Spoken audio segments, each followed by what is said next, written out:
Bienvenue à toi, tu es bien sur la chaîne Faisons le Mur. Aujourd'hui, encore avec Bruno Guthrie qui va nous dévoiler ses secrets de maître en termes de peinture écologique.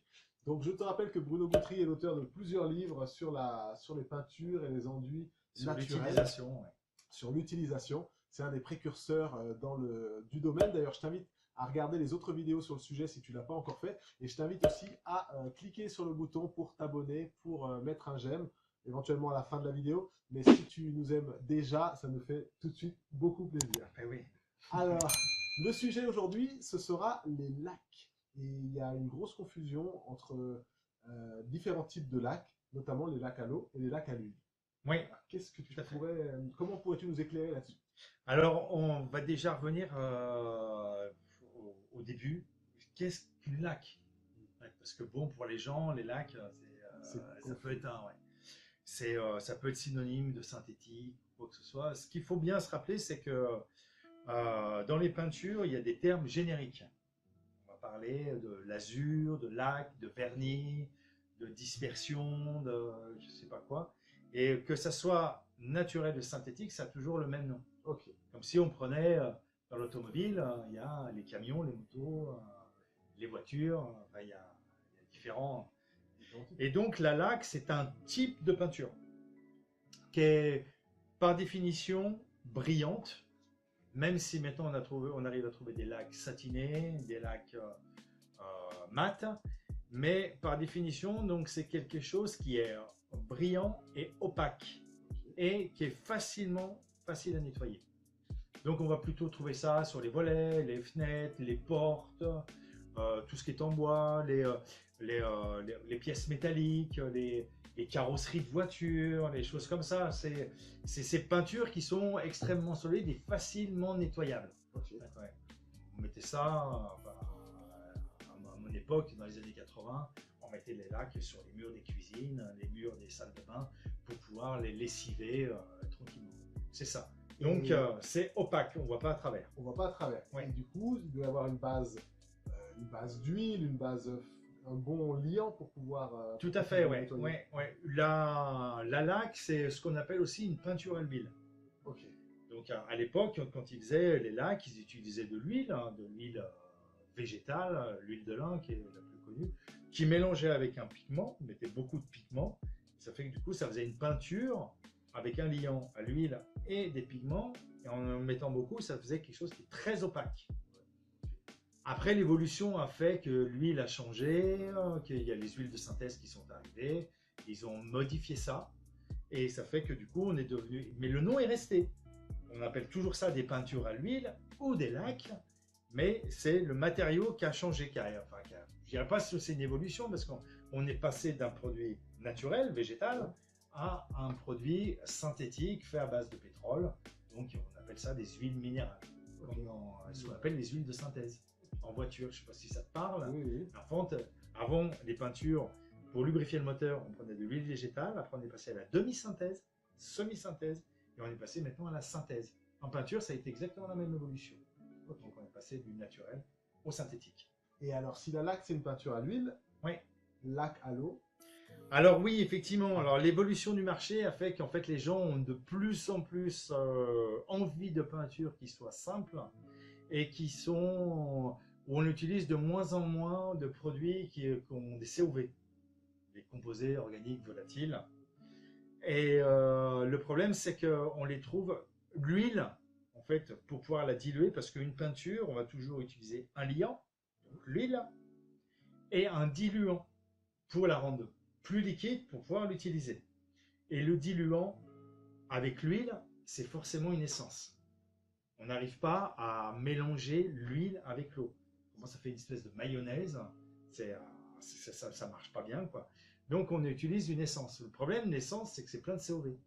Quand ça s'évapore, il y a plein de COV. Donc les gens ont voulu qu'il y ait de moins en moins de COV. Du coup, les fabricants, ils se sont mis à modifier l'huile. Donc ils ont modifié l'huile chimiquement en un peu si vous faites justement une mayonnaise, si vous mettez de l'huile et de l'eau, vous n'arrivez pas. Vous êtes obligé de rajouter un ingrédient qui est la moutarde et ça permet de mélanger les deux Une émulsion. ensemble. Voilà, fabriquer une émulsion.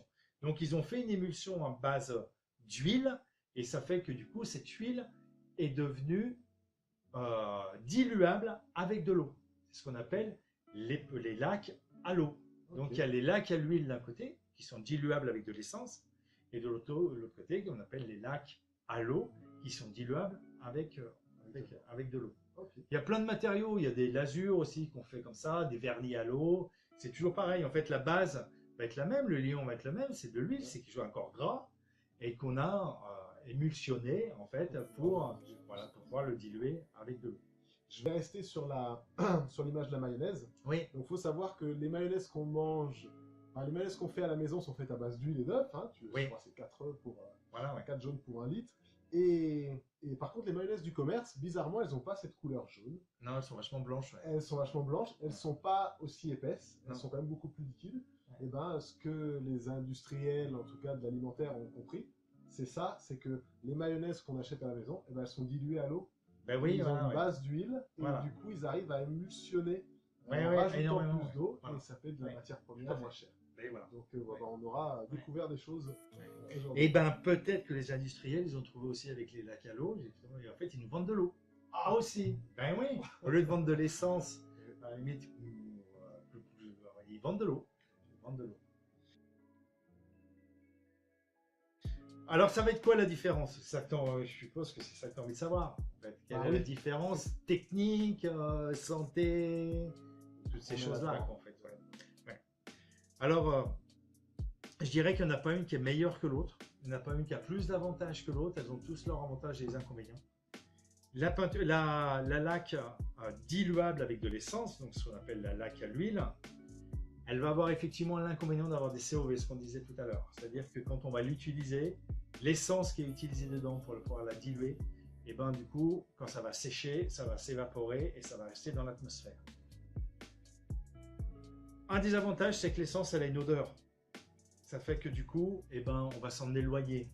Vu que ça sent relativement fort, on va automatiquement ventiler. Donc, on va renouveler l'air qu'il y a dedans, et puis on ne va pas rester dans la pièce. Et ça, au bout de quelques jours, toute l'essence est évaporée. Ça fait que du coup, des COV, je pense qu'au bout d'une semaine, il n'y a plus rien. Okay, c'est super important ça. Ouais, tout à fait. Dans la laque à l'eau, si on reste sur le point de vue de la santé, donc effectivement, il y a très peu de COV parce qu'ils disent qu'il faut moins de 30 grammes de COV par litre. Je crois que c'est ça. Mais seulement, il y a quand même une évaporation. Donc, de cette évaporation, a priori, c'est que de l'eau, mais c'est peut-être pas que de l'eau. Ça, j'en sais rien. Donc, du coup, en tout cas, si on avait un produit chimique, c'est là où il faut se méfier parce que souvent les gens sont rassurés en fait d'utiliser un produit qui ne sent pas, mais il y a quand même une évaporation et si cette évaporation n'a pas d'odeur, il faut s'en méfier. J'aurais tendance à vouloir m'en méfier. Dans les peintures, dans les lacs à l'eau naturelle, je pense qu'ils ont quand même, les industriels, enfin les fabricants, ils ont pris quand même toutes les précautions effectivement de mettre des produits qui ne sont pas nocifs dedans. Donc au niveau de la santé, je pense qu'elle sera quand même plus propre, la laque à l'eau, sur la laque à l'huile. Mais quand même, un inconvénient, c'est que la laque à l'eau, elle va sécher beaucoup plus rapidement. Donc elle va pénétrer moins dans son support. Et une peinture qui pénètre moins dans son support, eh ben, elle est moins solide dans le temps. Voilà. Ça fait que du coup, d'un côté, on va avoir un produit qui est moins nocif, en tout cas dans les premiers jours, qui va être beaucoup plus facile à utiliser parce qu'on va pouvoir nettoyer les instruments, les brosses, les pinceaux, tout ça avec de l'eau, et qui sèche rapidement. Ça fait que du coup, une fois qu'on a peint, ben voilà, ça sèche rapidement, c'est vachement commode.